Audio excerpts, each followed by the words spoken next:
তো এটা হচ্ছে তারপরের দিন সকালে আমি রেডি হয়ে বেরিয়ে গেছিলাম নলহাটি। তো এটা কিন্তু একটা সতীপীঠ, যেটা তারাপীঠ থেকে যাওয়া যায়।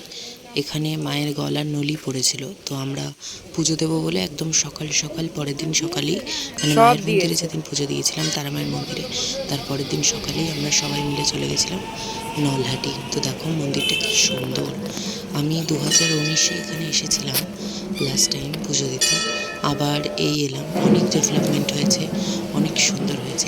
এটা কিন্তু একটা সতীপীঠ, মায়ের গলার নলি পড়েছিল। বীরভূমের 5টা সতীপীঠের মধ্যে অন্যতম।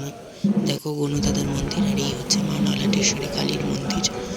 দেখো তোমরা, উপরে দশমহাবিদ্যার ছবি রয়েছে, গণদাদা রয়েছে, ছবি মানে মূর্তি রয়েছে। আর এই হচ্ছে আমাদের মা নলহাটেশ্বরী কালী। কি সুন্দর না মায়ের মুখটা। সারা বছর মায়ের কালী রূপে পুজো হয়, দুর্গা রূপে। আর এখানে গিয়ে আমাদের আলাপ হয়ে গেছিল ভুলুর সাথে। প্রদক্ষিণ মার্গে ভুলু শুয়েছিল, আর মা তো কুকুর খুব ভালোবাসে, তো মা আমার সাথে বস করে নিয়েছিল। এই জানতো ওই দেখো। তারপর আমরা